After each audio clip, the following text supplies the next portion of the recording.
shout. Always Irish shout. Always Irish shout. Sometimes it's good to just yell about football. What are you doing? Don't do this to me, Harry! The Ohio State. It's Ohio State! What do you mean, the? It's a poison. I almost stroked out and died over it. I'm glad to be at the party. I'm mad we're this late. You ain't a captain of nothing but a sinking ship. That helps the defense without them even doing a damn thing. Doing a damn thing. The call-in line. 312-988-15. You tell Johnny all you've heard and seen. Oh, Irish. Oh, Irish. Oh, Irish. Oh, Irish. Irish. Yeah, that's right. Oh, Irish. Oh, Irish. Oh, Irish. Oh, Irish. Irish. Yeah, that's right. That's right. Welcome in. Welcome back, folks. Hope you're having a good Friday morning. I'm not going to let the trolls get to me this day. Listen, Notre Dame had a pretty damn good week. Notre Dame had a pretty damn good week when you look at what they were able to accomplish and even just the progress from the beginning of the week until now. Notre Dame had a really good week. And what the hell's wrong with saying that? Everything ain't perfect. Everything isn't exactly what we want. Everything isn't five-star, everything we want. But it's okay to acknowledge Notre Dame had a really good week as a program. And I'd like to go over a little bit of that. And then I'm going to complain about stuff afterwards. But I'm going to do the nice part about us having a good week first.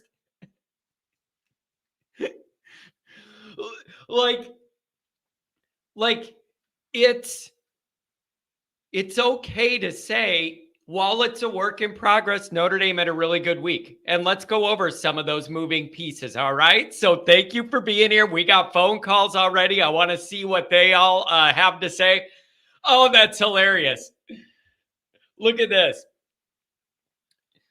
John for strength and conditioning coach. You know, dude, nothing would be more perfect than me in my skeleton frame with the whistle yelling at these guys, still like looking up at them all bigger than me. Get to work, damn it. That'd be perfect. Oh, that'd be perfect. I swear, today ain't the day. I'm not letting you guys troll me on this today and get me all mad. So I am going to bring up some of what you say, but I'm going to try and dispel it calmly this time, unlike the other day. Good morning, Rudy. Good to see ya. As always, you can find the program on YouTube. Do it. Subscribe if you haven't yet. Appreciate it very much. Give the video a thumbs up. That helps Johnny out as well. Notifications on. That way you alerted every time a new episode drops. I know you don't want to miss it. Twitter, search for Always Irish Rat. Always Irish Inc. Emails, alwaysirishnd@gmail.com. Audio only anywhere you want it. You can get it. The call-in line.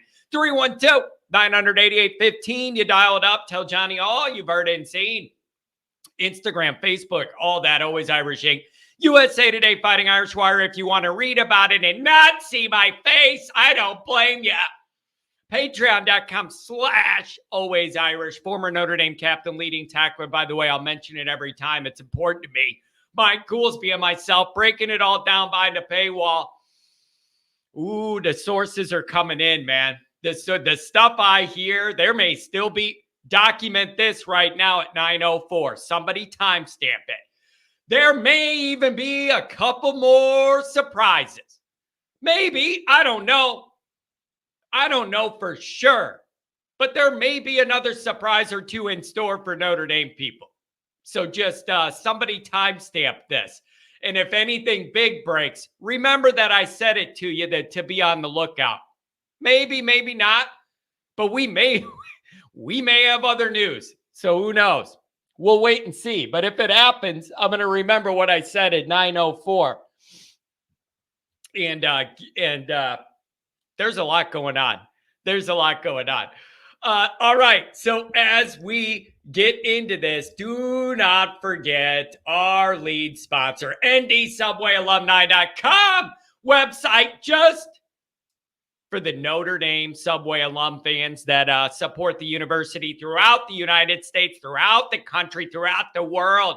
35% off on the Lewski code Xmas gift. 35. Get yourself some shirts. Get yourself a hoodie. Get your dad something. Get a shot ski and make your parents drink out of it under the Christmas tree. I don't know. Do whatever you want to do. Do whatever you want to do. All I'm saying is I'm hearing wild stuff. There's some wild stuff going around, and some of it you might like, some of it you might not like. If it comes to fruition, wait and see. I don't know, but there could be more news. Some of it I'm open for. We'll see what happens. I am not at liberty to get into it any more than that. I'm just not. Okay. Let me do a couple super chats. $10 holler from Eric, my lawyer in Michigan, considering Notre Dame restrictions. Marcus Freeman is a really good recruiter. The Duke portal pickups are excellent. However, Freeman's Achilles heel is not recruiting. It's Parker. Telling you, Eric, you just nailed something on my list. You just nailed something on my list to cover. No, all the good work you're doing or whatever, if you have one bad hire, one bad assistant that doesn't carry their weight, it can weigh the entire operation down. That's the risk when you're a head coach. Those are the decisions you make, and you got to choose wisely or it could tank your tenure. It's just the way it is. So I guess we wait and see on that one. We wait and see. Our defense will be epic. I'm telling you, you got really good news as far as the blend of guys that are coming back that could have left and the guys coming in. It's a pretty good blend. Week and a half ago, you were looking at maybe having to replace like almost all the defense and all that. You got some good news there. People should be happy about that. Santa says, go Irish. Well, $2 holler. Thank you to Santa Claus. And hopefully he brings us a bowl win. I don't know. Like, I don't know if it's going to move the needle, but it's going to make us feel a little better about stuff.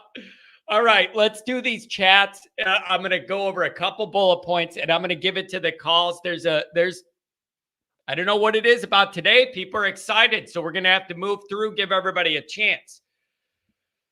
Here we go. Let's get through the chats. I told you, if I don't do these pre-show ones, I never get to them. And these people are here early with thoughts. I want to honor that. Eric, P.S., what's your holiday schedule for the podcast? Are you taking days off? Is Friday the last podcast for a bit? I'm actually leaving next Wednesday morning. Going to be gone a week and a half. I am thinking I should be able to do some live streams from Florida. They just won't have the call in. So, because I'm not bringing my mixer and all that stuff. So I think I can do live streams. They're just going to be chat ones and we'll just have to go through it that way. I will let you guys know the exact schedule. I'll put it on Twitter and also the community tab where you could type up stuff on YouTube. Look there because I'll let you know what's coming. So go to the community tab and I'll drop it. So the schedule is going to be a little messed up, but I'm still going to be working from Florida. So we'll for sure be live. Eric, wow, just saw Riley Mills coming back next year. D-line should be solid. I mean, you got good news with Cross and him coming back, and then that Duke end is better than anybody we got. Upgrade. Like, I love that. Pat, happy Friday, John, and Always Irish crew. Amazing how quickly attitudes and perceptions can change in this whirlwind. Friendly reminder, May is when the music ends and the roster is set. Also, 14 days. Listen, that's kind of what I mean. Look at where we were 2 weeks ago. Nobody wants to be here. Everything's burning down. Is Freeman, is things unraveling? I mean, I was asking those questions too because you didn't know in that moment. They've done a really good job. Filling needs, being aggressive, getting things done, and I like it. 5 days out, Mikey pulls my security guard. 5 days out from signing day. I feel like we were in full panic mode this time last year. Anybody we need to be worried about this time seems more calm.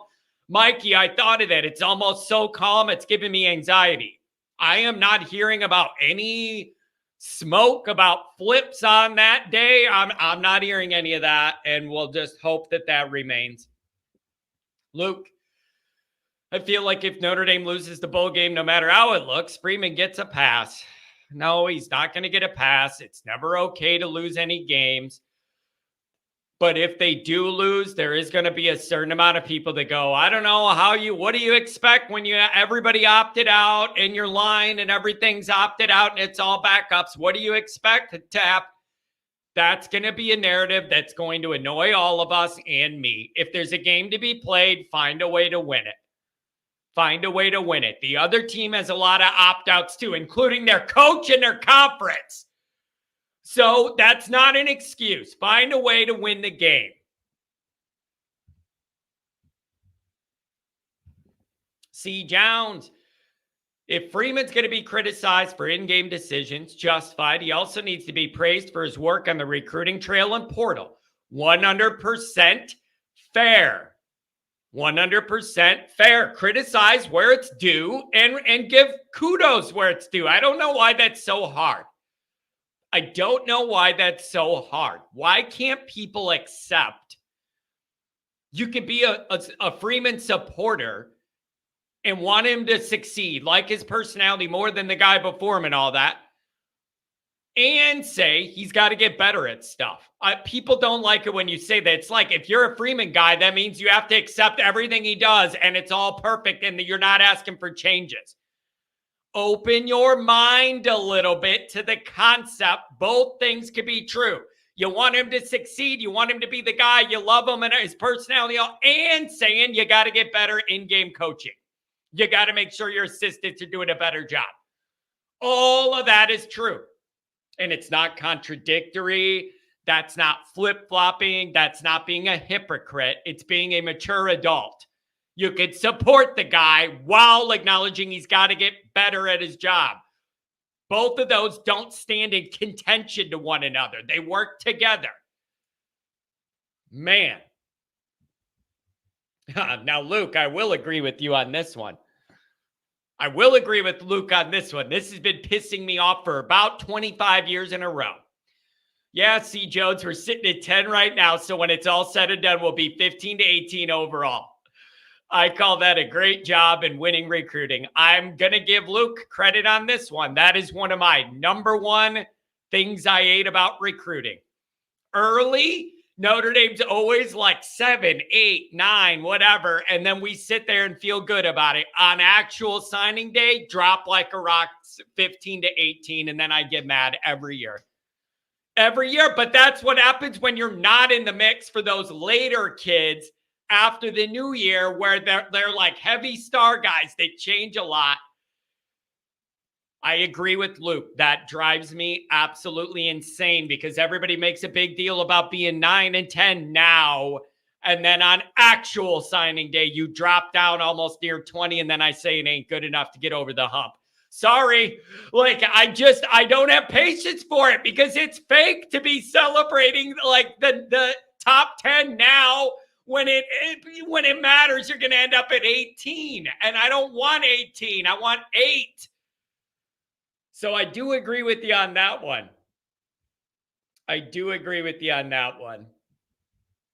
If I was Minchie, I'd enter the portal. Listen, the reality is somebody's entering this portal soon. That's just the reality. That's not a Notre Dame specific problem. That's how this is going in the modern year-to-year, 1 year over the next quarterback era. That's just how it's going to be. That's just how it's going to be. Guys aren't going to wait around. They're going to see the writing on the wall, and they're all not going to stay. That's not a Notre Dame problem. That's all over. There's no way to win that argument with certain fans. Oh, we want to develop our young guys, but if you put in Angeli or Minchie to start next year and we lose a few games, they're going to be mad about that. You go get a transfer, and then they're mad that guys aren't developing. The only acceptable answer that's going to make everybody happy is bring in a 5-star that could start right away day one and be terrific. That's the only answer. That's it. Nothing else is going to make people happy. Oh, you got these guys sitting. You don't want to develop them. But if you develop them and lose a few games, the same people here are going to blame Freeman and for losing games, and that's not good enough. So there's no winning here. I know the mind of these people. I have some of that DNA in my brain. There's no winning with these people. You got to bring in a 5-star guy that can play right away like he's a 4-year veteran is the only way to make this situation good enough for these people. Nothing else is going to work. They don't want you to do the transfer thing and jump the younger guys, and they don't want the younger guys to play. That might lose a couple games. There's no way to win that. There's no way to win that. If that's your angle. If that's your angle, there's no way. Jay Carr. Where are the lettered for Eisman screen names? Did we learn our lesson with Sam? Yeah, I do think I am feeling some prudence here with the way people are navigating this one. It's different. And I totally understand that. If you are somebody who feels like you are, man,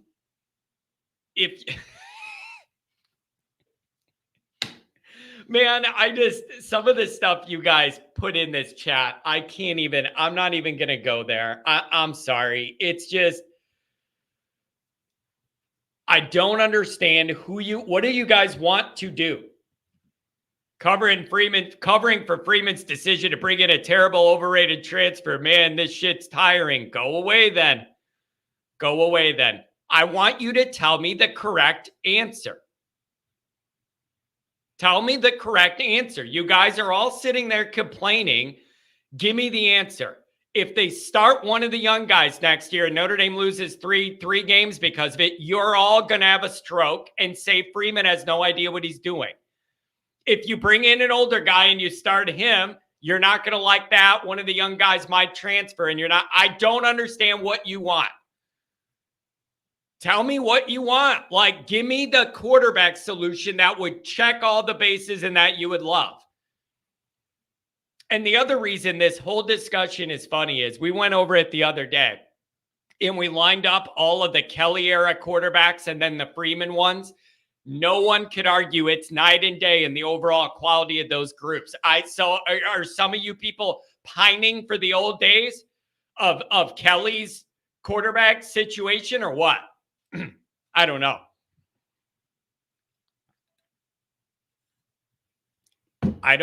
Here's the other thing. Some of you, I mean this with all the respect in the world.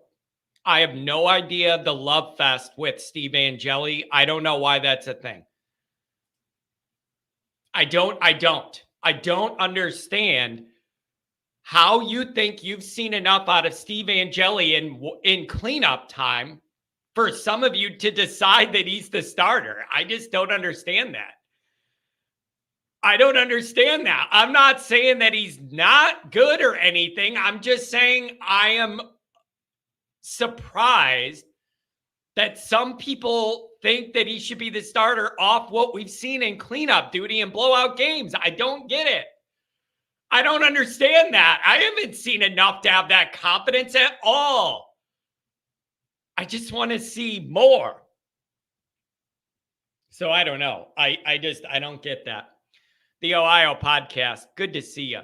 John, are you concerned that ND and Freeman might be stuck in the 1-year quarterback transfer portal cycle and lose on the development of your next developed QB? Can you do both? God, that's such a good question. Here's my thought, Ohio podcast. Notre Dame does not want to have to do this anymore. They are hoping this will be it. And then after that, you could get into Carr and then Deuce Knight and Carr. And then one of those guys would be who you're going to hitch your wagon to on a developmental in-house track to calm some of this down. But they don't feel like they're there yet. They don't feel like they're there yet. And so they're hoping this will be the last one of these. And then you can start to develop the in-house stuff. And this will be 3 and 4 years or 3 and 5 years with the transfer thing. And it does disrupt the flow and the guys, I understand all that. They're hoping this is the last one. And then you could start going to the younger guys coming in that have a higher ceiling with Carr and Deuce. That is the plan. And I'm ready for it because there is some instability here. Okay, let me go over a couple notes, and then I'm going to go to the callers and give you guys a chance here. And there's a decent amount of them, so we'll get to your points and keep it moving. Let some people in, okay? All right. So let me do this quick. Yes, there's still questions about Freeman. Yes, there's still major questions. What's up, Zona? Yes, there's still major questions about the offense. No, Notre Dame is not a finished product ready to make a title run as we're currently constituted in John's opinion. That all being acknowledged, Notre Dame had a really strong week. Like, I'm not letting you guys talk me down from that. Practically speaking, Notre Dame had a very productive, good week. I don't say that enough. So I'm saying it now. They got the quarterback. You got some receivers. You got a monster D lineman. You got the wide receiver coach officially hired. You got NIL cranked up for some of these guys. You got really good news as far as the guys returning to the team that could have left. The job is far from finished. But I always criticize where it's due. I want to be fair on the other side too. They had a damn good week. Can't we just enjoy that just for a couple of minutes?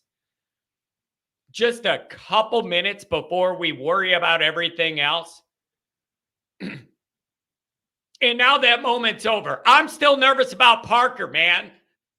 I just can't let it go. I wanted to do the positivity thing. I'm just nervous about Parker, man. And the worst case is, follow me here.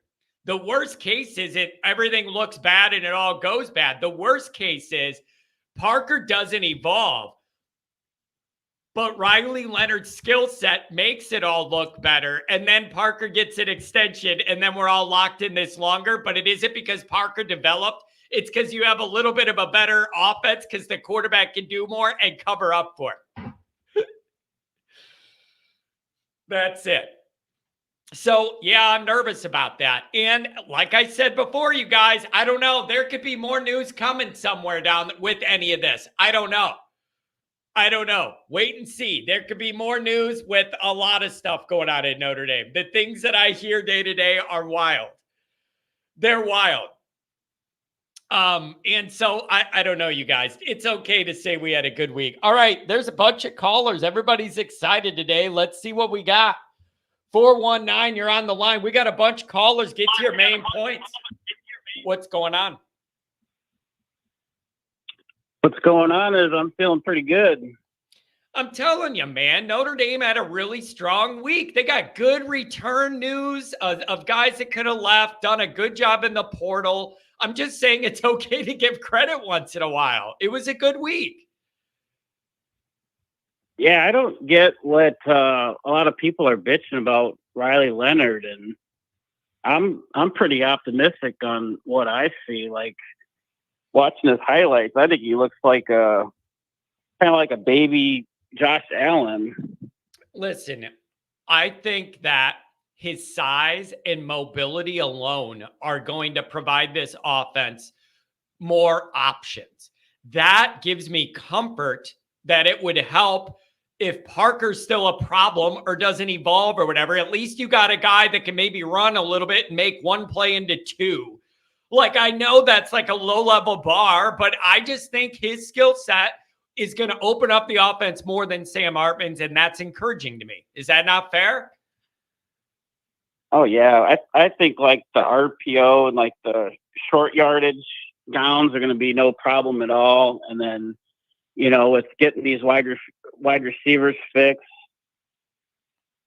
I don't know. I'm pretty excited. But I like what you said in your video yesterday with about Freeman sense of urgency. Yeah. And, you know, I feel like we all understand he's kind of figuring out as he goes. And you kind of got to give him the benefit of the doubt. And everybody's frustrated because of the 3 losses, but they got to be looking at these guys in practice. So they know better than what we do, and I feel like he's in a win now mode. And if he wasn't doing all this, we'd be, wondering why. So it's like he's damned if he does, damned if he doesn't. So I just feel like you said, I feel like he's efforting and trying to figure it out at least. Yeah, I just, Pat, no, this is totally sorry. Pat, I'm trying to do two things at once. Pat, no, that is not what I'm referencing. What I talked to you on the phone about. This is something else new. Here's what I don't get, man. What would Notre Dame do at quarterback right now that can make people happy? I don't have that answer. I genuinely don't have that answer. You go to the portal thing. Now people don't like that. They got kind of burned by the Hartman experience or whatever, but they want the younger guys to play. But we know we can't lose a few games next year, and that could happen with the younger guy. There's no solution that's going to make everybody happy. So I don't know what people want here, man. You lose either way with some of these people. Yeah, I mean, the full season Leonard had, like, was it 3,600 yards and like 30 some touchdowns. And I mean, that's at Duke. Yeah, it's a matter of, I just think this offense needs all the help it could get. And when you have a guy this mobile that you could draw up plays for him to keep it and make a defense have to respect that and all of that, I just think that's going to help the offense advance. And the offense is kind of a struggle bus to me. And I like that added feature. Do I prefer the long-term stability of growing a young guy that's one of your recruits and then you develop them for a few years? Yes, I do. But you can only hitch that wagon to the right guy. You can't just hitch that wagon to anybody. It's got to be the right guy. And they don't feel like they're there yet. So here we are. It's just where we're at. Yeah, I think they know what they got. I mean, if you look at, Pine and Buckner just quit football. So, I mean, they saw what they had there. So for now, but they're both nearby. All you got to do is walk into the quad if you need one. They're going to be nearby. Yeah. So, I mean, they probably evaluate what they have. They see what's not good enough. And, and I look at Riley Leonard's highlights and I see a big upside. And anybody that says, "Oh, why should we want him? You look like crap against us." Like, would you not want Marvin Harrison? He did 30 yards against us. Yeah. You can't go by that. We're just never going to make anybody happy. If you go with the young guy, everybody wants a developmental young quarterback till they start seeing the mistakes and losses that come along with a developmental young quarterback. Right? But then you only want the transfer 1 year guy if you're going to make a playoff run. Otherwise, it feels like a total waste. That's the dynamic we're in right now. And it's not ideal. I would prefer the developmental, but you got to hitch the wagon to the right guy. They don't think they have that yet. And this is what we're doing. I'm sorry. It's just, you're not going to make everybody happy. Yeah, they're just intrigued with the unknown, the prospect of them being great. And Jelly did what he did and, backup, mop-up duty. So you can't go by that.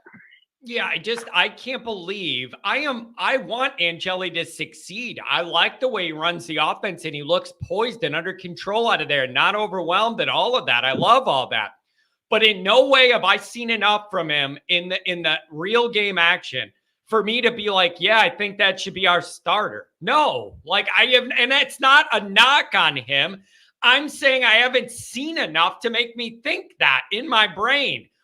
A few series at the end of games against backups, and it doesn't do that for me. So I'm a little confused on why people are that bought into it. Yeah, and he very well might be really good, but I mean, just the jury's still out. And then, with these moves they're making, you look at next year's schedule. I mean, there's lot of reason to be excited. This is pretty easy manageable schedule next year. Well, so, you would hope so. Hey, dude, you know the way I do, though. If you lose week 1, nobody's going to be saying that. That's a big needle mover. You're going to be waiting. You're going to be waiting. And you're going to have to see what happens week 1. I'm telling you that there's a lot riding on that all summer. The energy builds. Everybody just wants to get to week 1. We're already worried about the offense. If you go out there and struggle week 1, it's going to be ugly on this program that week, brother. Ooh, baby. Ugly. Yeah, it'd be bad. Ugly. Well, I'll let you keep it moving. Hey, thanks a lot, man. I hope you have a relaxing weekend, and I thank you very much for the call. Take it easy. Bye. Have a good one. Have you seen enough of Deuce or Carr, John? I've seen enough of them to know they have a higher level of physical gifts than Steve Angeli. Yes, I've already seen that. Like that, I'm not saying they're ready to be the starter. This is about what your high-end level can be. Deuce is the kind of athlete Notre Dame does not get at quarterback, has not added quarterback. That guy, it's about the higher end. And I believe Deuce and Carr have a much higher high end than what Angeli does. I'm not saying they're ready to be the starter when they walk in the door. Talking about what's possible. So I don't know. We'll see what happens. I really do prefer a mobile quarterback. Think about it. As limited as Notre Dame's passing game is, why the hell don't we just have, we need dual threat guys. Like, that's the way I think about it. Is if you're going to have a struggling play caller, if you're going to have an iffy wide receiver situation, give me a guy that can run then and do both. Jade Daniels made Kelly look good all year just because he can run around when a play breaks down. That wasn't because Kelly and the brain trust at LSU designed it up so great. Nobody was open and the guy ran. Half of the good plays LSU had was that, where they drop back, nothing's open, Daniels runs. Give me some of that. Like, it doesn't have to be this complicated. Give me some of that. Like, I'm sorry. Man, I don't know what some people want, man. You can't have it all.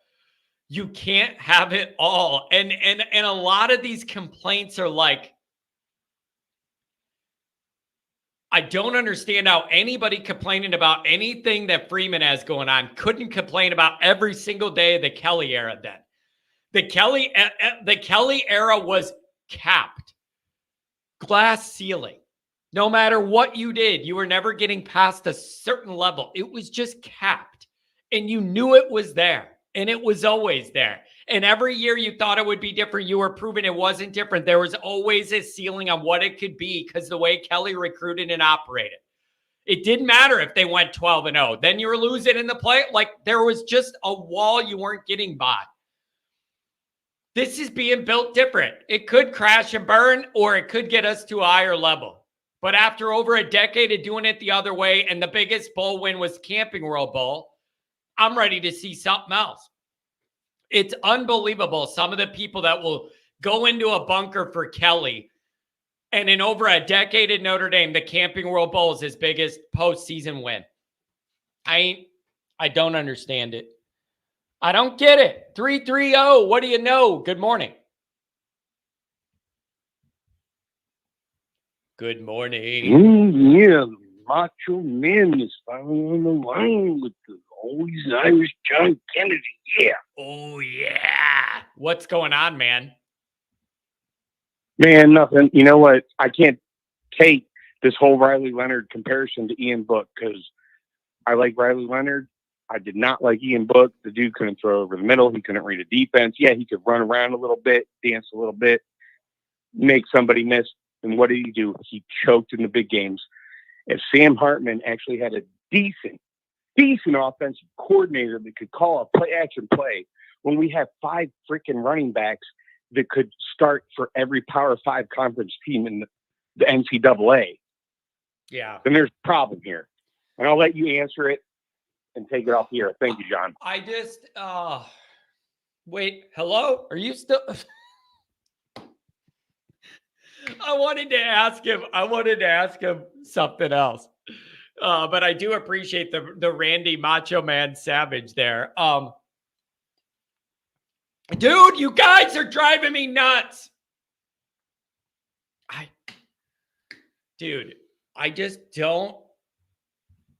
don't understand what's going to make people feel content here. Here's the other thing. I thought of this, Mark.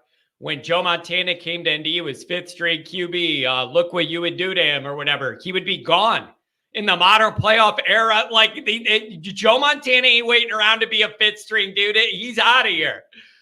Everybody, that's the other thing too. People need to realize that these quarterbacks don't all stick around.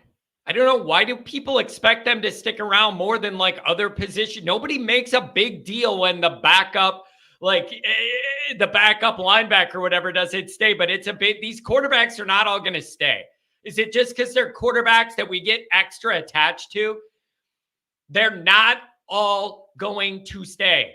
Somebody's going to leave. The room's getting crowded. And if that's because other guys are better than those guys, God bless us, and so be it. That's the way it goes. That's the way it goes. Still believe that Sam Hartman got hurt during the Always Irish tailgate game. I'm telling you, I did not like that. I told this story. I almost flipped off the stadium and stroked out when I saw that live and his leg bend back. I was right up in that end zone behind where it happened in the top row, and my body seized when his leg went back. I'm just saying, it never looked the same since. I don't know what to make of it or not. I could be totally wrong. 409, you're on the line. We're breezing through it today. What's going on?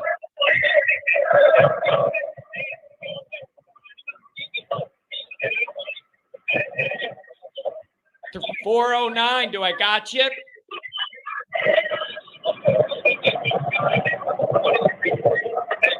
Okay. Looks like 409 is in outer space and the communications are not working.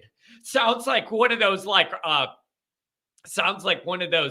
Mars rover type things where it's making all those weird noises. Oh, here was a good question. Rest of the callers, I'm coming to you. John, what were your feelings towards Weiss? I feel like similar to Freeman, he cared and tried. He just wasn't good at being a head coach. He brought in talent, though. The recruiting was never consistent enough. That was a problem. It was never consistent. And that was an issue, and it was never balanced, and that was an issue.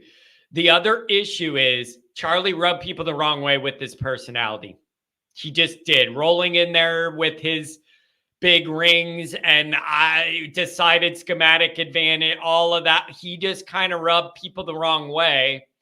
And he had skins on the NFL wall, but not in the college wall. And it's just, there were issues there. But the recruiting was the biggest thing. He couldn't sustain enough on both sides of the ball to recruit to keep it all going.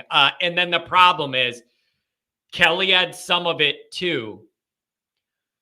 If you ain't going to win a lot in Notre Dame, you damn sure better have a personality, people like, and get along with people, or it's going to get real ugly. Kelly started to have that kind of problem internally, and then Weiss had that problem internally as well.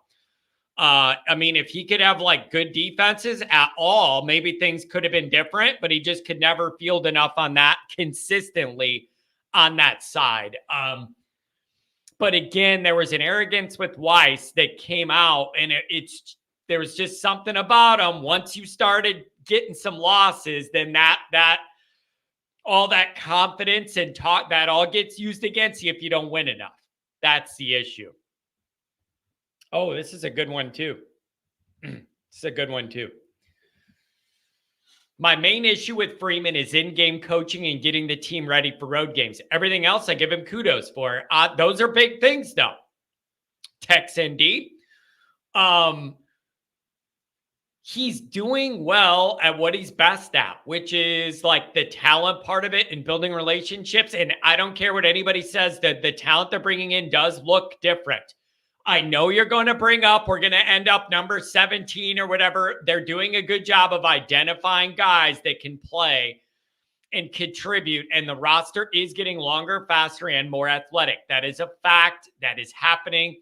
That is a good sign. The in-game coaching mistakes have got to be cleaned up. They have got, I don't care how much I like Freeman's personality. I don't care how good he looks in the quarter zip hoodie. I don't give a shit. The on-the-field stuff needs to be tightened up. That means no more Marcus 10-man. That means no more burning timeouts and having bad clock management at the end of abs and games. That means all that kind of stuff. That means all that kind of stuff. That has got to be cleaned up. We're going into year 3. People are not going to be open in year 3 of you not having it all put together. The on-field stuff is on Freeman. It's his responsibility. Tighten it up, Marcus. Tighten it up. Tighten it up. When you do the Marcus 10-man in the biggest moment of the year, you're going to get scrutiny. Tighten it up. The clock management, the timeout, some of that flow, tighten it the hell up. Okay? So there you go. I'm holding Freeman accountable. Those things are not okay. They're not okay. Also, in addition, then I go back to the calls. In addition, additionally, not being ready to play road games is a big deal. It's a big deal. Do you know how much time I've spent since this season has ended sitting there going, what in the hell are we doing wrong or not doing right? That when we go into a road game, you're sleepwalking. You have no, I don't understand it. It's a big, big problem.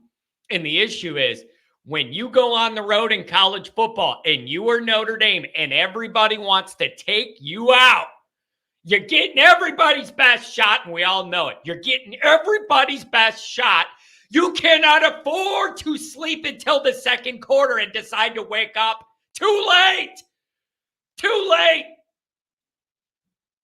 Too late. And Notre Dame did that a lot this year, and it is one of the top bullet points that needs to be fixed. And I don't know if that is a scheduling thing. Like if they're physically tired on how they're planning their trips to these away games or whatever, or I don't know if it's bad preparation. I don't know what it is, but Notre Dame has not been ready for that moment, and it's very upsetting. They have not been ready for that moment on the road, and it's very, very upsetting to me. You should be fired up to go on the road. You know all those people hate you, and they're there to watch you fail, and you want to stick it to them in their face at home. You can't sleepwalk on the road. Wake up. You get 12 of these, man. You don't get to see. You can't. How could you sleep through any of them? 12. This ain't Major League Baseball. Oh, we'll get them the next day. We'll get them tomorrow. There's 160 games left. Don't worry about these two. No, you get 12. You get 12. And Notre Dame is not match the energy needed on the road, and it's not okay. So anybody, I don't understand the mindset. They're just like not engaged. They're just not awake. The road game thing is a real problem. Let's go. Wake up. Wake up. Guess what else is on the road? Game 1 next year in SEC land. Are we going to, it's August. Oh, I'm sleeping. Wake up. I have no patience for this anymore. Wake up on the road. Be ready to play.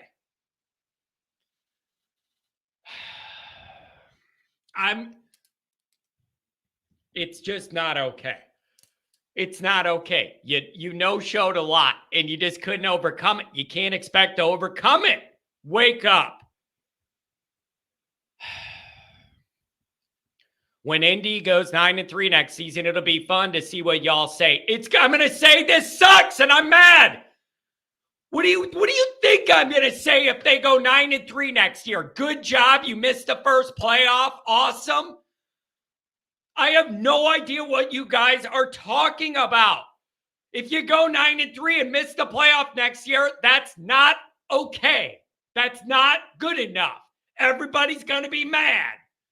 Nobody's going to go, oh, you went 9-3 and missed the first playoff. Good job. No one's going to say that. Nobody. He's also not getting fired if he goes 9-3 next year. That's not happening. Chief says he wants it. It doesn't. If that happens, 9-3, you guys are. I got news for you. If you think the administration cares that much about football, that if he goes 9-3, they're gonna fire the guy, you're out of your damn mind. You are out of your mind. If they go 9-3, 10-2 every year, the administration loves it. That's perfect for them. You are out of your mind. I would almost be impressed if they were mad if we went 9-3. It would show me they have high standards of being elite. There's no way. I'm telling you, they will not. 9-3 is fine. It's unbelievable. It's hilarious to me that some of you think that they're going to think 9-3 is not good enough. I wish, Manny, 9-3 is the gold standard. What if they go 10-2 and miss the playoff? Man, I really think most years 10-2, they should make it. You might be at the bottom end, but I think 10-2. I think 10-2. Well, here's the other issue. If they go 9-3, it won't be Freeman's fault. That's for sure. There'll be a fall guy. Here's the issue, though, N.E. Davis. If they Pat, don't. I'm flying in a few days. I'm not responding to that, Pat. I know what you're trying to do on a Friday. I know what you're trying to do, and I'm not.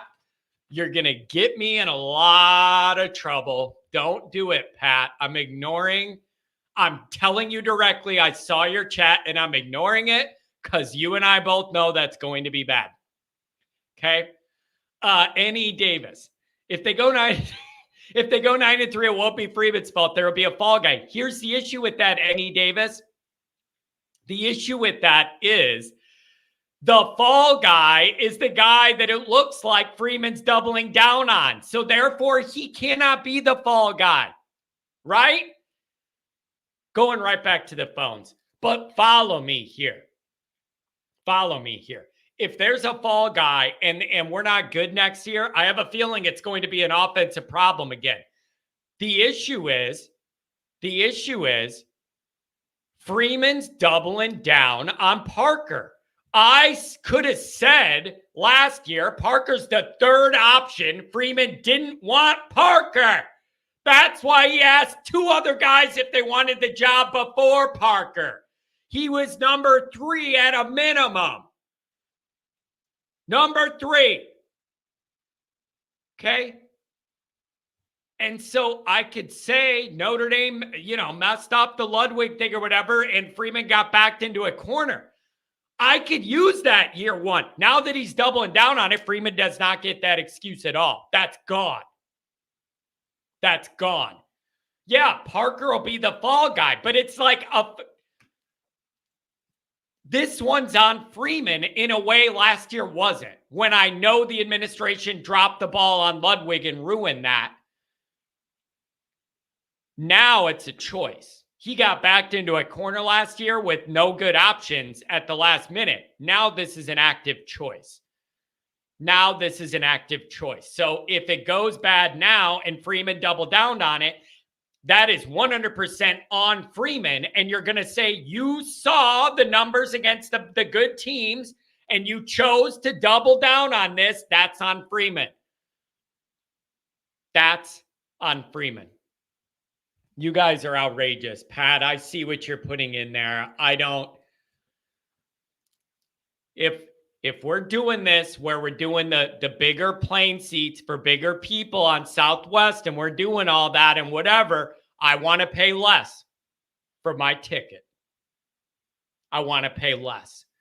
Why should I pay the same amount when I cost less to fly?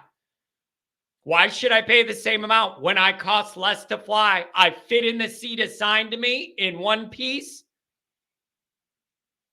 And then I fly there and I don't weigh a lot, so it costs you less jet fuel. Why should I ever pay the same as somebody so big they need their own seat and they're weighing the plane down? And whatever side they're on, we're leaning. No. Unbelievable. Maybe the problem isn't the size of the plane seats. Maybe it's you.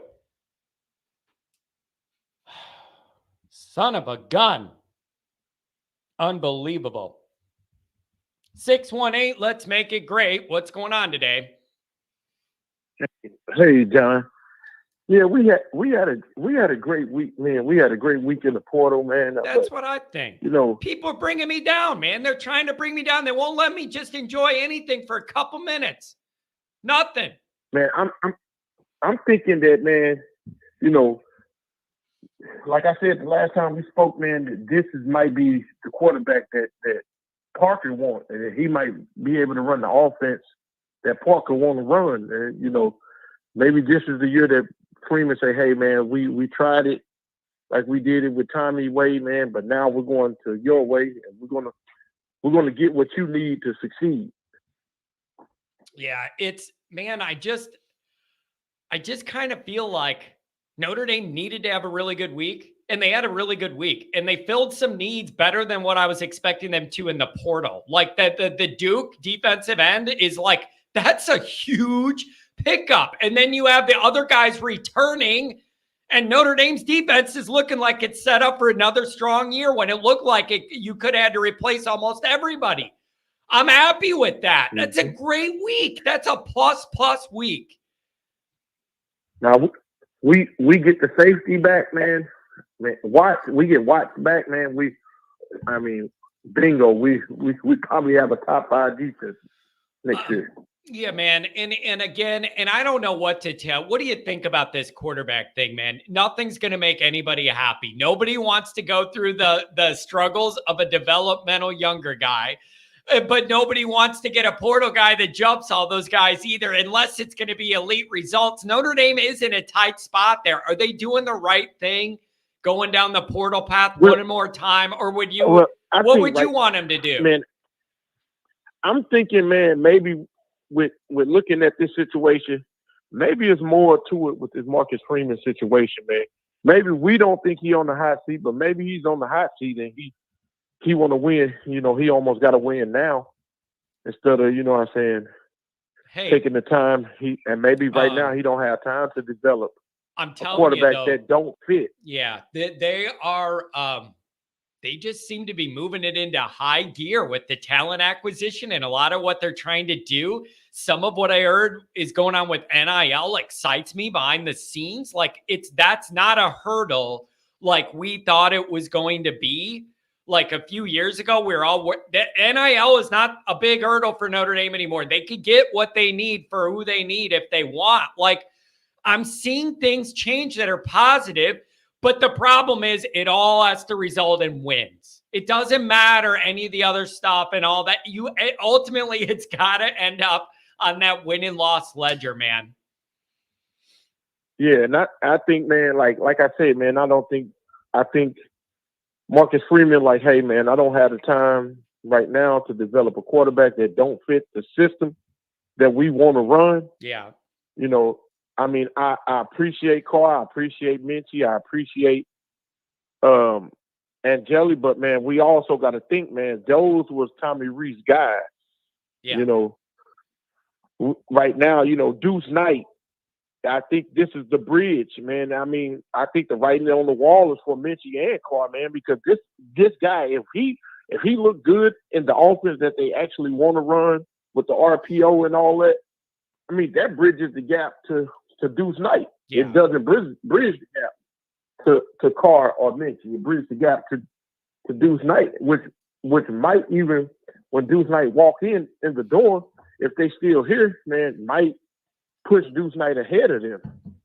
Yeah, it's really interesting. And I know Deuce is very, very raw. He is not polished, but he has athletic traits Notre Dame has not had at quarterback. Like it's very, very exciting. But we have to build a bridge to get there with everything in one piece. That means you can't have some disaster 8-4 next year. Something like you got to start tightening this up and trending it up in a way it doesn't feel like we were able to do this year. That's what I kind of need to build that bridge. The toughest game that we're going to have is probably the Louisville game. Yeah, and, again, FSU will be almost starting over, but by the time we get to FSU, they should be ready. They should be okay. I don't think A&M is going to be any good in the SEC next year. We should be okay. I mean, we get to see Angeli. I think the writing is on the wall for Angeli, too. I think this is the game that he gets the audition. Hopefully the first half, he gets the audition for whoever interested in him, man. And then you'll have Minchie, I have never seen really a whole lot of highlights on Minchie, but as what I heard, man, from everybody, he was good for Tommy Rees offense. He's not. I don't think he's good for what Parker is trying to run. Yeah, and I know Parker prefers a guy that is more mobile. Maybe this will open up a lot more of his playbook if he's more comfortable working with Riley Leonard. I don't know. I'm hoping for it. I'm open for it. And maybe we don't even see Angeli in the spring. I mean, maybe we see Minchie and Carr compete for the backup role, which is probably going to be Minchie. And I just think that, man, and then when Deuce Knight come in, man, I think that's where it all ends at. I mean, I don't know if he'll be starting in 2025, but yeah, it all depends on if he's an early enrollee. If he's an early enrollee and he picks up that offense, and that's the offense that he really want to run, man, you got to go with what best fit. You got to go with what best fits your system, man. If Deuce Knight fits your system better than Carr and Minchie, you got to go with Deuce Knight. Yeah.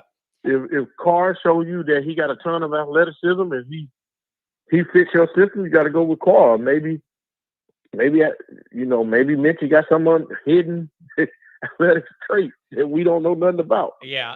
It's going to be interesting. And next year's a big year for all this, man. Building that bridge and seeing how it goes. And if you could get in at 10-2 or better, maybe make that playoff, you'd be trending up.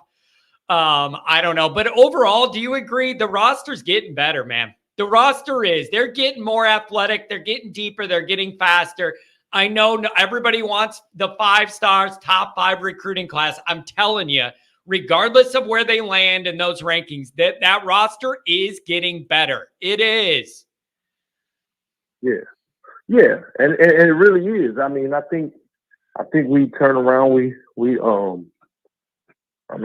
When I see that schedule next year, man, the only games that really scare me is going to USC at the end of the year, and also the Louisville game, which will be a home game, and the FSU game is a home game.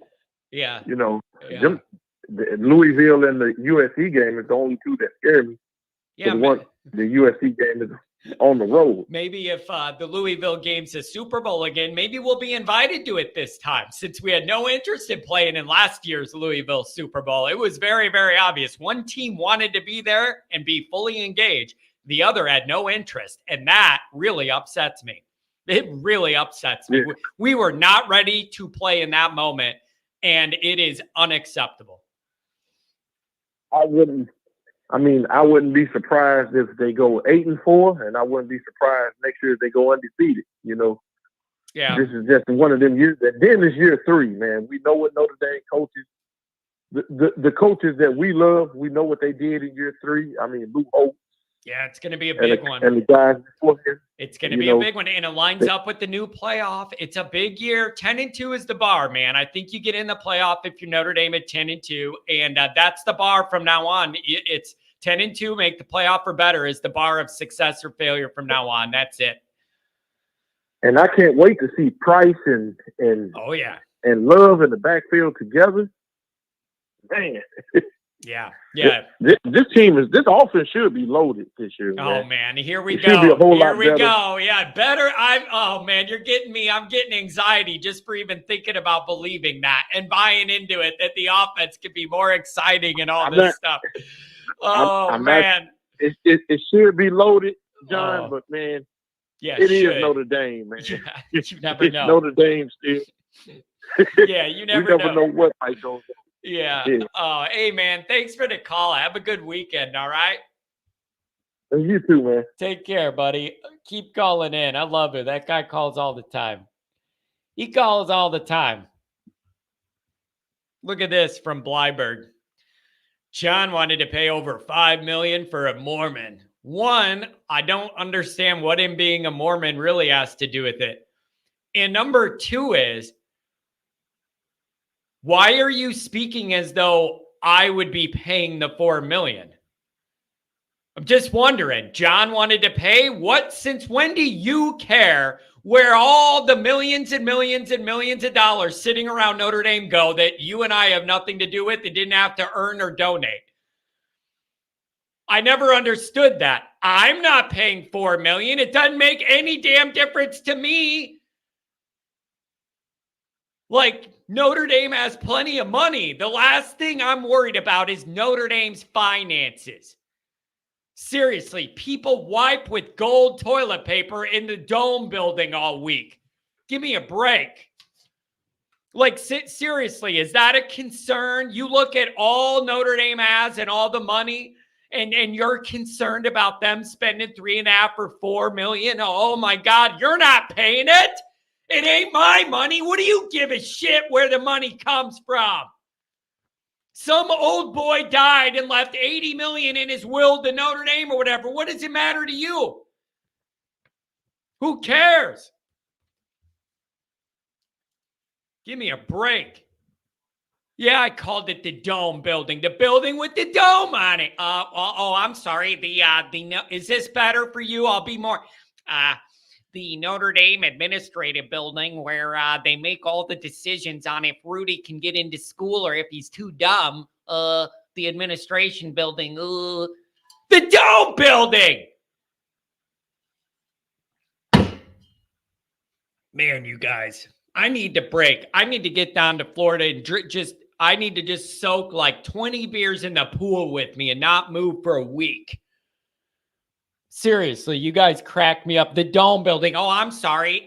The administration building where the president sits and they discuss how we're going to be back at football, how we're going to be elite at football. Call it whatever I want. 937, you're on the air. What's going on? John, it's your favorite Buckeye fan. How are you? Oh, I'm doing okay. Hey, give me an update on Ohio State. What the hell are you guys doing? What do you got coming and going? What's the reality? Yeah, so what I'm hearing on the ground is a couple of things. I'll first go over the running back position. The guy that scored the touchdown against you on the last play of the game, he left our team. He's going to Kentucky. But word on the street is that Trey Henderson is going to be coming back for his fourth year. The rumor is he got a 4th-round grade, and what he could make in NIL is comparable to boost him up up to a higher pick. He'd actually make more money if he stuck around. So that's kind of the rumor for him. And Ohio State fans are very happy if he would come back. He unfortunately, he's been kind of an injury-prone player, and I think he needs to prove that he can make it through a whole season without getting hurt. Yeah. As far as quarterback, Devin Brown seems to be the lead candidate for next year. Zach Smith yesterday, though, was saying a lot about Malik Murphy out of Texas coming to Ohio State. So I don't know. We'll keep our we're keeping our eyes and ears open on that. Offensive line, we're going to need a guy or two there, if nothing else for depth, but they definitely want to get maybe a right offensive tackle. I think the guy that we got last year from San Diego State, he actually, by the end of the season, I think he was one of the best players on the offensive line. Very athletic kid. I think he'll be the solid starter on the left side. And then defensive line, they need to get a guy or two there. And it seems like everybody that they've gone to has kind of fallen out of favor. They had a middle Tennessee State guy who we thought was coming here for an interior defensive line position. He's going elsewhere. All right, so but am I a looks jerk? like the money's really strong in the South. But am I a jerk for asking why Ohio State needs to go to somebody at that school for depth? Shouldn't you guys be way, way, way past that and not need to dip down like that for depth? What, do you feel like you're losing an edge a little bit? Well, Are you guys losing an edge a little bit? Yeah, in my opinion, Or Larry why? Johnson is the problem on in my opinion, our defensive line coach, unfortunately, his age is catching up with him, and it's been really used for negative recruiting. And so they're light there because they can't seem to land guys that they were used to be able to land. Yeah. I mean, Justin Scott is a great example. Yeah. Like, we get these guys, they commit or they're silent verbals, and then all of a sudden we don't have them after everybody's saying we got them in the bag. So that's happened to us 4 times this year. 4 times. So, we're it just keeps happening. I think part of it is the money, but we're losing players. We lost 2 players to Miami on the defensive line, and 1 player to South Carolina, and then this Middle Tennessee State guy. I think he might be going to Auburn. So none of those teams are like the ultra elite. We're not losing them to Bama or Georgia. Yes. It's really weird. We're losing them to second tier teams. So that is interesting. I don't know, man. I got to tell you though, I'm really disappointed. The second Michigan beat you guys, all of the cheating stuff kind of just went away. Poof, it was gone. And you know what? I got to be honest. Hey, you're my regular Ohio State guy. I'm going to tell you this. I didn't believe Ohio State was behind all of the stuff the way Michigan was claiming they were. But when it all goes poof, bye-bye the day after you get beat by him, and I never hear another word, and there's no drama on Twitter and the next rumor and the next leak and all that, it's got me thinking maybe there's something to it. It pisses me off that just because they beat you guys, everybody's acting like they didn't cheat for years. It just went bye-bye. No, it went gone. I'll tell you what happened. I know the NCAA still doing their thing, but the public thing, I haven't heard a word about it. You guys ruined it for everybody. I know it was our fault, and but the reason why is because the fans are pretty ticked off, I think, at the coaching staff and not having this team ready to go against Michigan, deciding that Kyle McCord was a quarterback at the beginning of the year. Yeah. And I think everybody was like, man, you had the opportunity to actually, if they would have won this game, it literally would have wiped away 2 other losses. Yeah. Because everybody would have said, look, they won those other 2. We had even a better quarterback then. They just won because of cheating. Yeah. But since we lost, I think people are like just done with the story. It was a big moment. It was the biggest of moments. Yep. And Ryan Day puckered and he got conservative and he got timid and he coached timid. And it was just a bad look, man. And it makes me mad. It's hard to not coach timid when your quarterback on an easy pass decides to throw it right to the defense. I mean, that's the problem is that when you have when he knew at the beginning of the year that McCord wasn't the guy, that's why there was such a big deal with Devin Brown and Menace to Sports was saying that, and unfortunately it came back to bite him. Yeah. So, what can I say? I know they tried really hard to get Drake May here last year, but it just didn't happen. And Oh, well, the year's in the books. I'm pretty ticked off, but it's kind of weird. I'm not as ticked off as last year when we lost at home.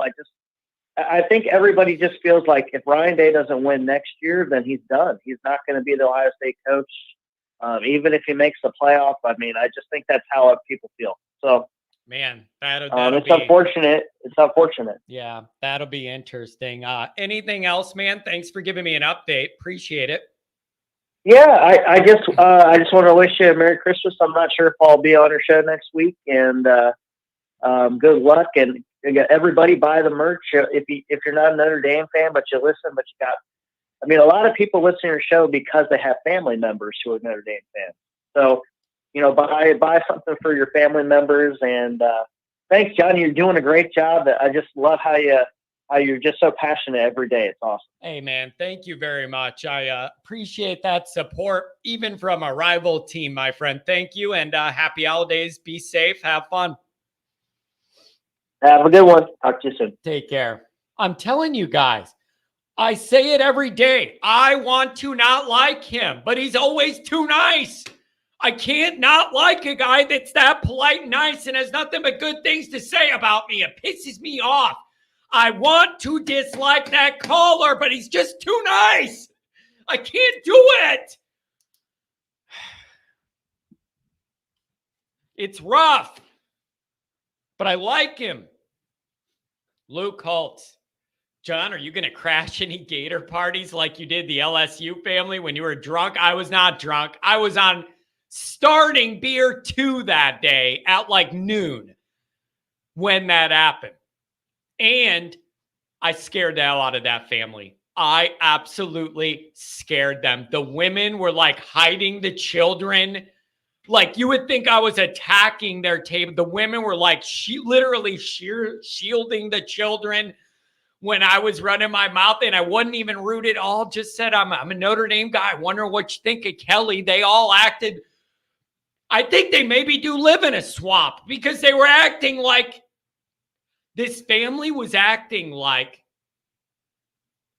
they couldn't conceive that somebody would like talk to them in public. Like they acted, they're at a bar in a big public place at Disney with 1 million people coming and going. And they looked at me like I should be arrested for saying something to them in public, walking by, like right where they were. They acted seriously terrified of me. Do I look that menacing when I walk to your table? Give me a break. Jesus, it literally hide the children, and the wives are giving the dads a look like, are we gonna shoot this guy or what? Like they were acting like they needed security. All I did is say, I'm a Notre Dame guy. I'm wondering what you think of your new coach. Seriously, they looked at me. They were scared.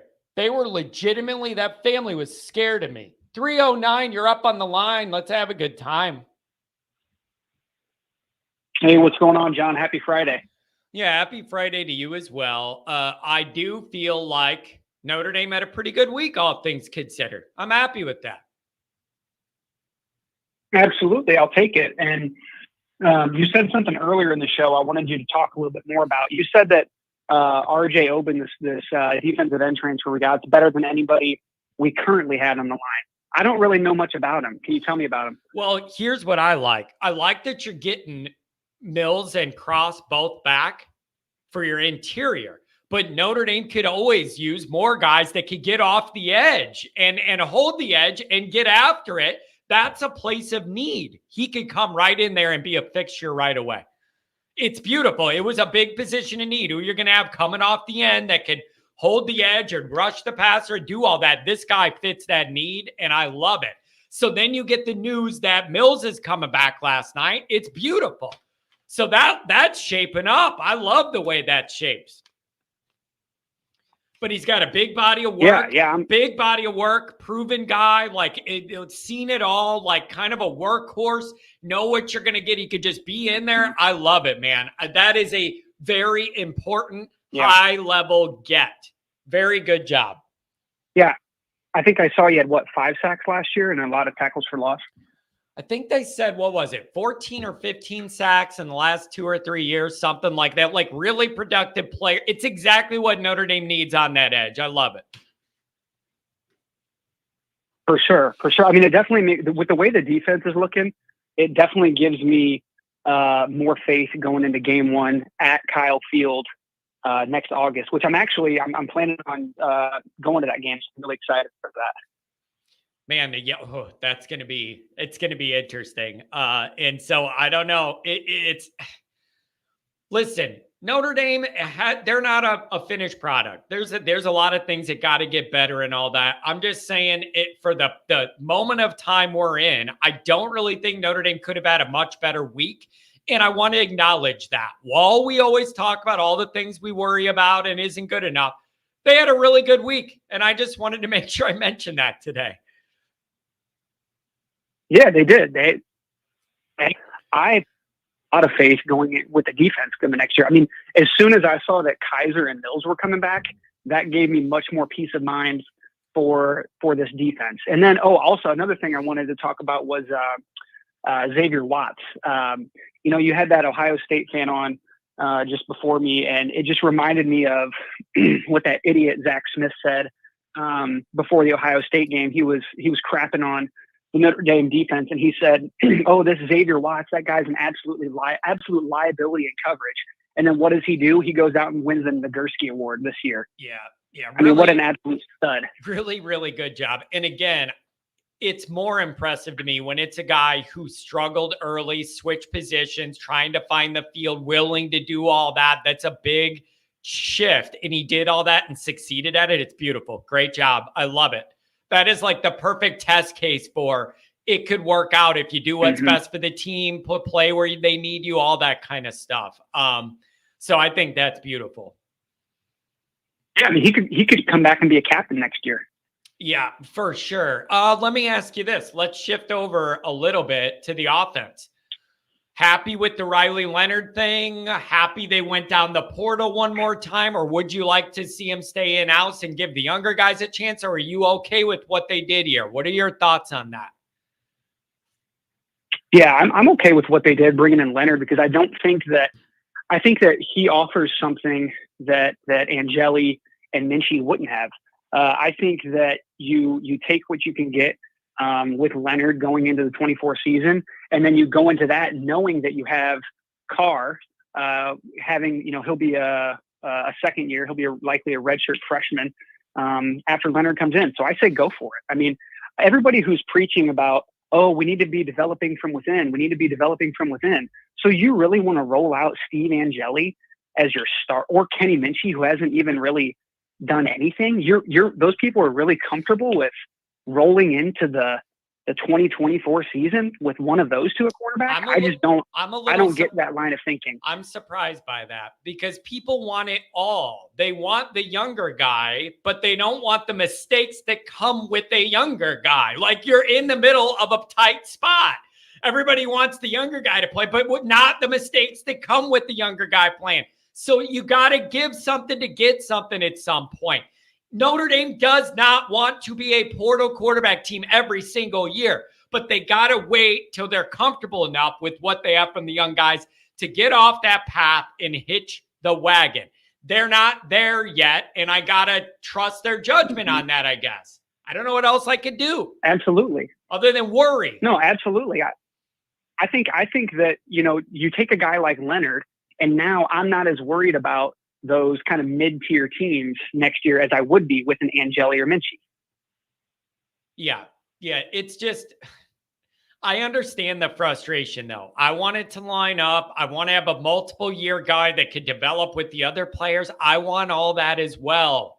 But it's got to be the right guy at the right time, and they're not there yet. That is the harsh reality of this. Notre Dame wants that too, but they don't feel that they're there yet. Hopefully, when you get into Carr and Deuce, then we're there. Right. The Deuce is loose. Give me the juice, and we go from there. I don't know.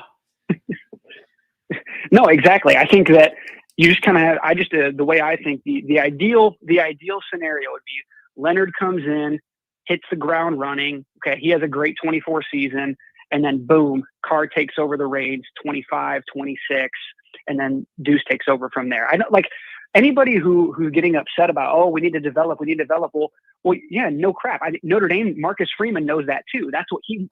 Yeah. But they know the quarterback room a lot better than these other people do, and he knows that they need to go get somebody for next year. So I trust Freeman's decision making with that. Yeah, it's man. I mean, this quarterback thing at Notre Dame, I don't know what it's going to take. Well, one of them's got to raise the bar, man. One of these guys somewhere in my life has got to be the reason we win the biggest games. Like, not the reason we lose, not you win a game and the defense did it all and dragged the offense and the quarterback across the finish line. Like, why is there never a scenario where I go, Notre Dame's quarterback is the reason we won the biggest game on the schedule? That used to happen all the time at Notre Dame. That used to be what we were built on. It just sounds so crazy for me to suggest now that there could be a moment in the future where we win our biggest game on the schedule and you go, wow, Notre Dame's quarterback was a reason why. It seems foreign to a Notre Dame fan to think that. But whenever we do something good, it's because the defense pitches a shutout and gets 8 turnovers or whatever. Why can't the offense ever pitch in the biggest games? That's what's so dang frustrating about this year is because I was a Hartman believer, and it's hard for me to feel anything but just discouraged or just melancholy about this year. I mean, what the hell? Like I feel like Hartman was a massive letdown personally. Yeah, I mean, the idea would be that Hartman would be able to get you over the finish line against a team like Ohio State and an environment like that. He would be able to raise the ceiling, put the team on his shoulders, do enough to get you to a few more plays you need to get over that, and it just didn't work. Now, it's not all Hartman's fault either. They had a lot of problems up and down that offense. Play caller, wide receivers, O-line at times, quarterback, whatever it is. It wasn't just his fault, but he was not good enough to overcome those deficiencies and win regardless. It is what it is. No, I mean, you bring in a guy who's the all-time ACC passing leader for touchdowns and this and that. And I thought, oh, okay, we're finally getting a stud. We're finally going to be winning games, like you just said, because of our quarterback, not in spite of our quarterback. And that just wasn't the case. That wasn't the case. Yeah. Yeah. I don't know, man. Eventually, Notre Dame's got to find a guy that raises the whole operation. Where you're like, oh man, 2 minutes left. We need a drive to win the game. I'm confident in this guy. Like, we need that, man. It shouldn't be I think that's 30 Carr. years. I think that I have faith. I think that's Carr. I think that's him. Yeah. It's going to be really, really interesting. So, in the backdrop of all this, the roster is turning over behind the scenes. The roster is getting longer, more athletic. That is happening, and that's all going to help. But you need this to kind of tie it all together. Anything else, man? Thanks for calling. Yeah. No, I'm heading down to Florida as well after the holidays. I'm going to be watching the Sun Bowl, hopefully with a margarita in my hand on the beach because I'm gonna need it. Yeah, there you go, man. You and me both. Maybe I should watch it from the pool to relax me or something. Hey, safe travels and happy holidays, my friend. All right, we'll see you, John. Take care. Blyberg, didn't you run a business, John? I do. And having the slightest economic literacy helps, John. Try it. Blyberg, I got news for you, buddy. Whatever business you and I run, the business of football has nothing to do with it. It has nothing to do with it. You cannot compare the economic realities of running a small business compared to the world of football. You sound like the guys that call in on 670 The Score in Chicago and go, let me tell you this. I'm a truck driver, and if I was as bad as the Bears are at their job, I'd be fired right away. Why do they get away with it? If I was this bad at my job, I'd be fired. It doesn't work that way in football. Everything's different. You can't compare the economic decisions a mom and pop business operator makes to big time football. That ain't how it goes. You know how many callers call in the radio shows and go, if I was as bad as my job at these pros are, I'd be out on my ass. Yeah, but that ain't how it works. It ain't how it works.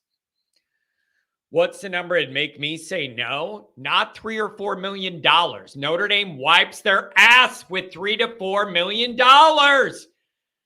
They do. That's nothing to them. Absolutely nothing. And if that's the guy your young head coach wanted that he was comfortable with, go into the closet and pull out $3 million, bro. I am not worrying about Notre Dame's finances. 330, what do you know? Yeah, this is Jerry Koenig, Macho Man from Cleveland, Ohio. Yeah, John. What's up? As a longtime Notre Dame fan, I want to flip the script on you. Okay. You don't remember national championship. You remember 1993 when we did win it. I remember 1998 by the skin of my teeth. Oh, you mean tradition-wise? Yeah. What do you think needs to happen? You remember that? No, I don't remember that. 93 was the first thing I kind of remember, being about 8, 9 years old. 88, I don't remember that at all. You are correct. So what are you asking me? What has to happen for Notre Dame to get there again? Well, you know the tradition. You remember 1993 when we won the national championship. Florida State robbed it from us like a little baby, right? You were about 4 or 5. Yep. Yeah, that's what I was in 88. And I wasn't allowed to even be in the room when my grandfather, a Catholic from Croatian immigrant, watched Notre Dame because I would get clipped if I said something wrong. Yeah, and that's the way it was, people man. don't understand that's tradition. The way it was. And let's say something right now. Every year is a national championship year for Notre Dame. And I ain't about waiting. I want it this year, and I want it now. Oh, man. I don't know. It's going to be really interesting. Let me ask you this, if you want it now. This is a good question for you. What do you think? Sure. Do you think the expanded playoff era is going to make it easier or harder for Notre Dame to get over the hump? It is a wider net. Oh, way easier. Well, wait. It's easier to get in, but it's harder to win it. Notre Dame's going to have to win a month's worth of games against top 10 teams. So there's a big, a big give and a take. A broken clock is right twice a day. They will win one if they have 12 teams in. Unfortunately, the lack of talent at wide receiver, the quarterbacks, I don't mind. I like the quarterbacks we're bringing in. You know, this is a good team. We could have ran the ball and run play action all day.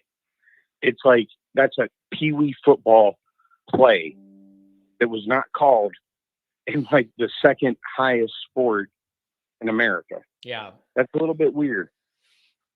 Yeah. And I don't know. Notre Dame don't win it next year with this fancy quarterback from wherever he's from, North Carolina, one of those blue states up there. You know, I want CJ Carr to start. And in this bowl game, I would much prefer to see Kenny Minchie because I think that guy's got a lot of upside. I think he's got a lot of moxie. I dig it. Man, I asked, are we going to see any Minchie in the bowl game or like whatever? And a lot of people are going, no, they're not going to worry building out a package for him. It's going to be Angeli's time. I think that's a wasted opportunity, to be honest. I would like to see Minchie. What does it matter? Give him a little package. Let him run something. I just don't understand. And then the other part is that Carr ain't playing early. Carr's redshirt, no matter what he looks like, he's got to get bigger. Like, he's just not a dude that's going to be ready to come in and play right. It's just, I don't think that's in the cards. Yeah, well, you said it about Carr, and I say, you know, the dude's from fucking Michigan, excuse my language. Yeah. So he can piss right off and we get another transfer quarterback because I don't like anyone from Michigan. I live in Cleveland and I don't like people from Ohio because the Ohio State fans are the absolute worst. And you can put that on blast right now. Yeah. It's but CJ Carr can't start from day one. You know, he shouldn't be at Notre Dame. We need a day one starter. You're the superstar of the world if you're the quarterback at Notre Dame, man. Man, I've been saying stars you can see. it really upsets me that being like the quarterback at Notre Dame doesn't have the luster to it that it used to have. You know what I mean? Like, just imagine the guys that should be lining up wanting to wear that gold helmet and be Notre Dame's quarterback with all that elite lineage.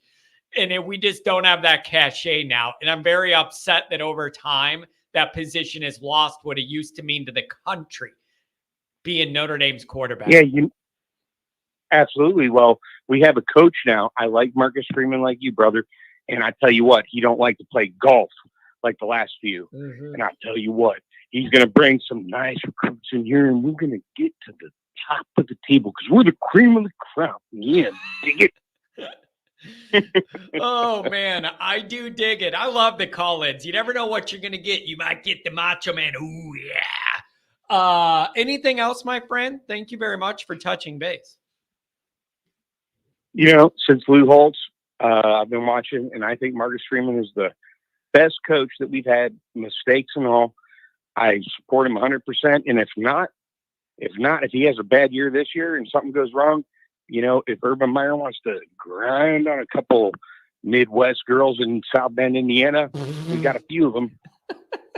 Yeah, down there, I could just see Urban down there at Brothers, just grinding on the co-eds down there. Yeah. Well, you got that right. We'll see what's going to happen, man. Hopefully we get through the bowl game and go ahead and win it, and we'll see what happens with the quarterbacks. Thank you for the call. Have a good weekend. Peace, John. Have a good one. Man, you never know what you're going to get. These callers. All right, I got to finish a few minutes early today. I have some things I got to do, but I want to get through these calls, get to your main points so I can get through them. 409, what's going on? Oh, you're back on. What's up? All right, I got to finish a few minutes early today. I have some things I got to do, but I want to get through these calls, get to your main points so I can get through them. 409, what's going on? Oh, you're back. Bro. 409 has got to get on the program, man. And by on the program, I mean not blasting my thing on while you're listening on the delay. 419, what's going on?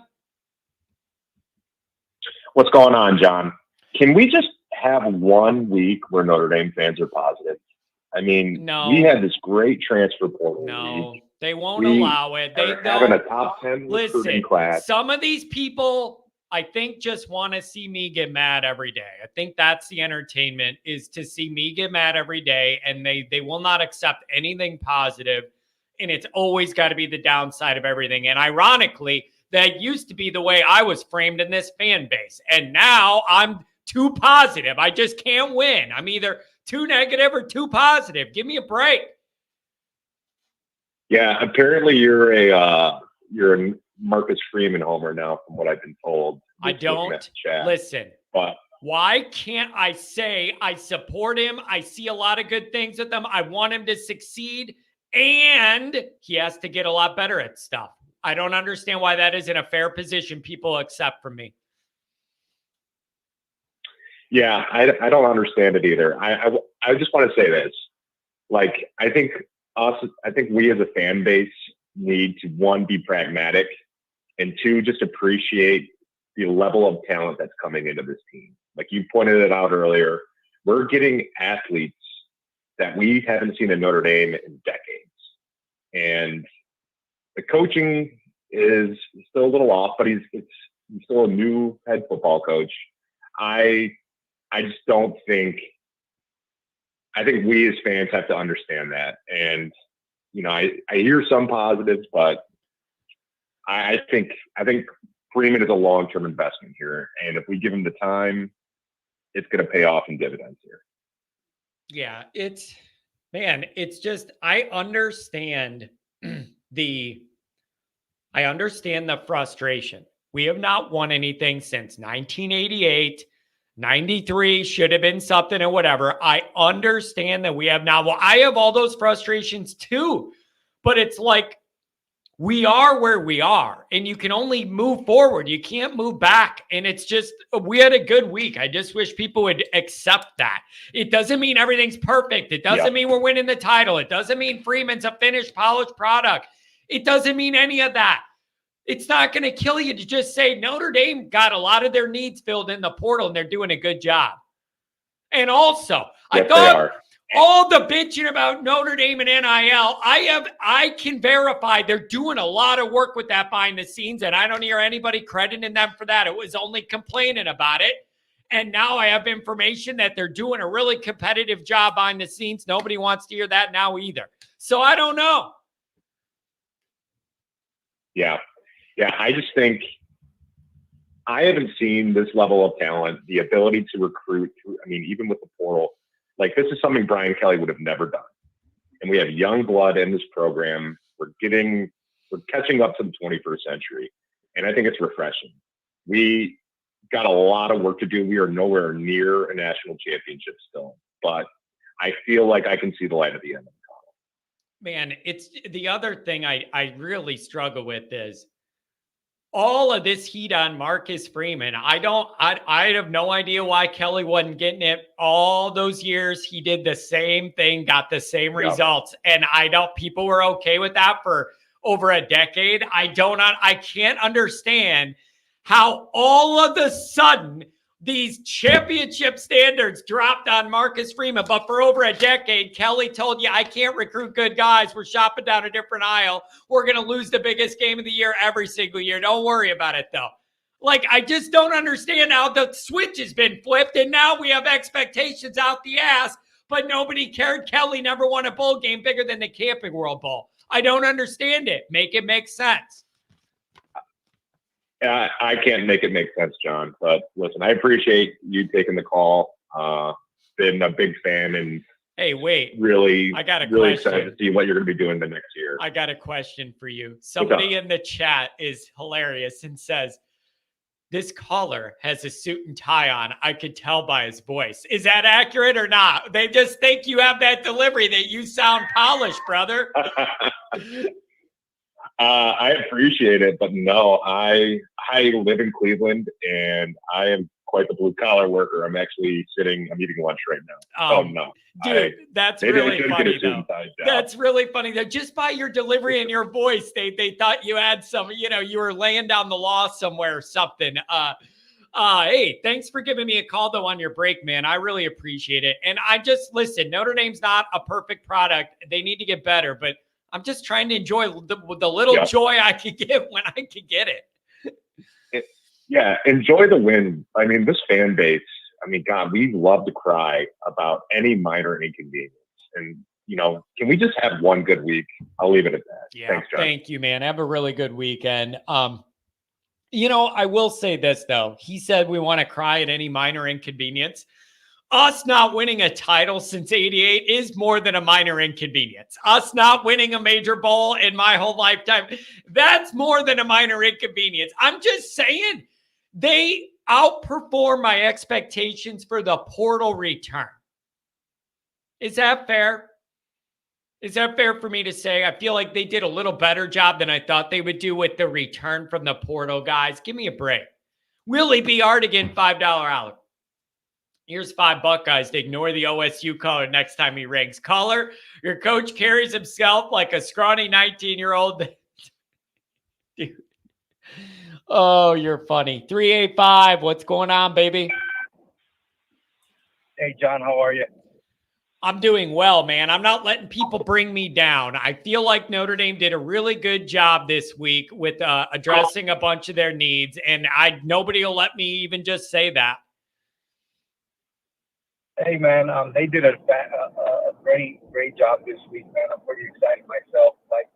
I'm not like a few callers before, like I mentioned. I'm not a big fan of the transfer QB thing, but hearing you, hearing Goolsby, hearing some of the other guys, even some of the callers, Riley Leonard does give us two options rather than one. He's still got a few years left in him.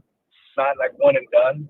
So, hopefully we get a good year, that 10-2, and then comes back for the following year, and, we can be even more developed by then when Carr will be a freshman. And then someone else mentioned too, I think you did in one of your shows, where Parker and Gaduli aren't just there last minute where you got a week from spring games to prep this. They've actually been a whole off season. So those are all, man. And the one plus that I want to touch on the Sun Bowl is like these young kids get a chance to go out there and just be the starters. Yeah. You know, they're being named these starters for the Sun Bowl for the greatest university, the greatest program in all the land. Has, you know, I agree with you. We haven't seen a national title in our lifetime or a big bowl win, but these boys have the privilege and opportunity to be these starters, you know, December 30th in the Sun Bowl. I'm hoping that fires them up and, you know, we get this win, get that 10th win, and move on to the offseason with these fantastic transfers that we've had. You know what I mean? Hey, man, I'm excited about I'm that. really excited about the bowl game with all the new faces because I don't have that many expectations. I just want to see them run around free and make plays. Go out there and make plays. Earn your snaps for next year. Win the damn game. Hey, right? That's what I'm hoping for as well, man. So I didn't want to say too much, man. I really do appreciate it, man. Like, if somebody's telling you about the Ohio State dude, man, what a class act that dude is, bro. I know. He really is, man. He comes in here. He doesn't trash nobody. He's just like, I know. Here's up for you guys, you know. It pisses me off. He's just too nice. I want to not like him, but I can't. He's just too damn nice. It makes me mad how nice he is. I know that sounds stupid. No, man. I know it sounds stupid, but I'm programmed to not like people like him, but he's just a sweetheart. It pisses me off. Yeah, man, he's a real cool dude, man. Like, I was like, man, this is class act.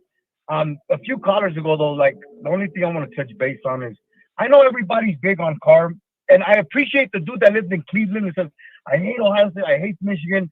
He has no place at Notre Dame. I appreciate his passion, because for a long time that's how I felt about Kelly, you know. But I don't hate, you know, those kids like that because they're the kids. But I'm personally not big. I'm not jumping on Carr as big as some of the other fans are.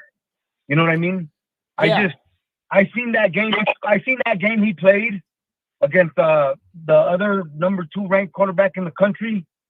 And, you know, he's like a caller or two ago, or I think it was that same caller says, you're starting quarterback for Notre Dame football. You're like, you know, that is a hell of a position. And you know what he said. And them other, you know, when we go to take Carr, but he starts 2026, they're gunning for his head. You know what I mean? And maybe he'll be developed by then. But I'm not big on Carr as I am on, you know, on Minchie or well, the good news is Carr being in there earlier, being an early enrollee, he's going to get a little bit of a head start. They could build up his body. He could get into school, get situated, set him up to give him a chance to have a good first run.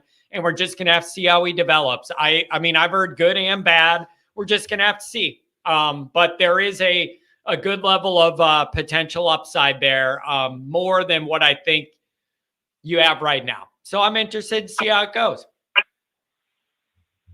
Yeah, exactly. And then Deuce Knight, yeah, you say it the best. That kid, man, how we landed him in SEC country, man. He's an alien. That's a hell of a pickup right there. He is a physical specimen.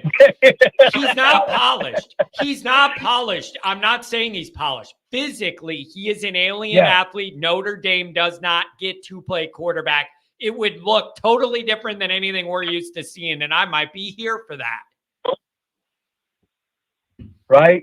You're 100% correct. Hey, and what's the news on Gabriel Rubio? Is he healthy? Because I know you mentioned how stacked we still are up front in the middle. What's the news on Rubio? Does anybody know? I mean, that's I haven't really a good heard one. anything on him. Yeah, that's a good one. I haven't heard much on that name. Good question. Yeah, because I know he was plagued with injuries this year, but I know he's a hell of an athlete when he's out there, and there was big expectations about him, but he was hurt. So and you know what else? Hopefully, Botelho too. Botelho's another one where you had a lot of expectations, but then he was battling injuries and then didn't have the year you wanted. Botelho's another one I needed a breakout. You didn't really see. Yeah. My buddy works with this. Got to work with him in high school for this. He runs this Level Up program that promotes. Because he's a Polynesian too, and it's not only limited to the Polynesians, but it's directed. But they bring in other cultures to come in and they help them push them to the colleges. And he told me, man, when Botello was in high school, he was like a man amongst boys, man. Yeah. You know what I mean? Yeah, it's Up there in hard though, Hawaii, man. but You get into college and you're not just the best at everything anymore, and it's sometimes it's hard for guys. Anything else, man? Thanks for touching base for the donation. Always good to talk to you, my friend. no, brother, I'm just excited for the Sun Bowl. You know what I mean? And thanks, excited to listen to the other callers and their opinions, man. But John, have a good weekend, man. Enjoy Florida. If I don't talk to you by it, till then, man. And onward Notre Dame, buddy. Appreciate it. Thank you very much, man. I do appreciate it. All right, last caller of the day, 707. We do have more. I got stuff to do. Then I got to come back and record some stuff with Mike, and just a busy Friday. Sorry. 707, last caller of the day. Happy to have you. What's going on? Hey, Sean. Good to talk to you again. Sorry for the noise. I'm walking the Rose Bowl parade route, but they're setting up the parade already, building towers and stuff. Oh, wow. Just wanted to make a couple of quick comments about the changing landscape and how it might affect us. I think one thing that the teams are going to have to start considering is with all the transferring and everybody bringing in a new quarterback for their fourth or fifth year and having them transfer into a new team, I think we might start seeing offenses especially get more simple. I think at some point you've got to say, you know what, we got this guy. He's coming in. We got 6 months to get ready, and there's a whole lot of stuff we got to do. We might have to cut down the playbooks a little bit if we're going to start transferring people all the time, and they've got to learn new playbooks and new codes for everything. Even if the play system is the same, the codes are going to be different. The words they use are going to be different. I know these are smart kids. They're also taking classes and doing everything else. And so I think that's something that we might start seeing because of the transfer portal. Yeah, that's it. Also, that's interesting. People are saying the parade route sounds dangerous. Are you weaving between traffic? Yeah, I mean, I'm next to the traffic, but there's certainly plenty of it. I mean, it's LA, right? There's I was going everywhere. to say it's LA. It's just always traffic. But what I'm just glad there's not somebody blasting a giant subwoofer. Yeah. I'm actually right next to the ice rink. Right now. Oh man. So do you? The other thing I wanted to say or comment on is talking about whether the playoff is going to help Notre Dame or not. Yeah. I think in the future it will. I think in the near term we're going to be hobbled by one big thing for at least a few more years. As Freeman keeps doing, he's doing great recruiting. All the guys are. We're building up, and the trajectory looks great. I think the problem we might run into, generally teams are kind of beaten up at the end of the year to begin with. Now we're going to have less time to prepare before the playoffs, and then we're going to be playing all good teams. And I think depth is going to be much more important by the end of the playoffs. Because you're just going to be getting hammered. Yeah, great. You beat Alabama, let's say. We're going to be beat up, and we're going to have a week or two. And then we're going to be back on the field facing Georgia. And they're going to have 2 deep at everything, 4 or 5 days. And so I think that could be a bit of a problem until Freeman fills out the team with top to bottom. You know, our backups, our third stringers are going to have to be better. Because the playoffs are going to be brutal for teams without that. Yes, that is a very, very good point. Absolutely, teams that have more depth are going to succeed in the playoffs. It could become a battle of attrition, and the deeper you are, the better you're going to fare through that. The more talent you have, the better. You are right. It ain't the BCS where you just win one game or whatever and you're in it. You gotta win a string of them. So you're right, man. That's all I had for today, John. Thanks for the show. Thanks a lot, buddy. Don't get hit by any of that traffic. Bro, am I the only one that had trouble hearing them or what? Am I deaf? I had trouble hearing them. $10 holler from the beef eater. John, it's the season for hope and miracles. I hope I sit next to you on a flight because it'll be a miracle if we're not escorted off the flight for a number of peaceful reasons. Merry Christmas. I hate flying. I do not like flying. It's just the entire process is just the worst thing in the world. Just all the people involved annoy me. Everybody's dumb. Just nobody knows how to act. They act like they just kick back and relax. Kick off your shoes and just rest your hoofs up on somebody else's seat. All this bullshit. Oh, what's that? You got the reekiest food ever? Oh, I know what you should do. Open it up and make 150 other people breathe in your garbage food that smells like a trash can. Oh, that's nice.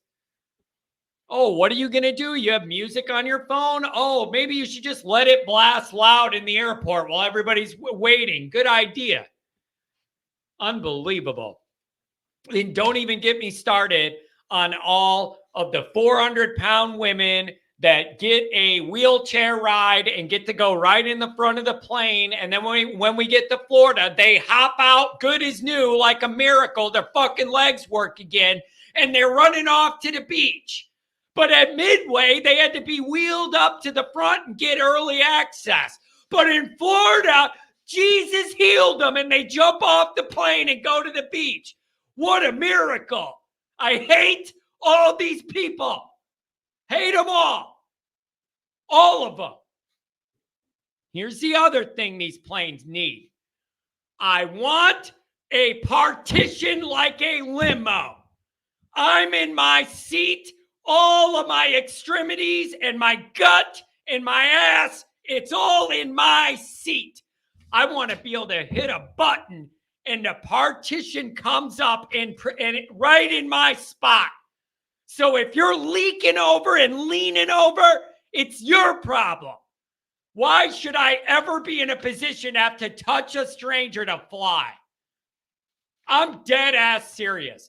Why should I ever have to touch a stranger's body to fly somewhere?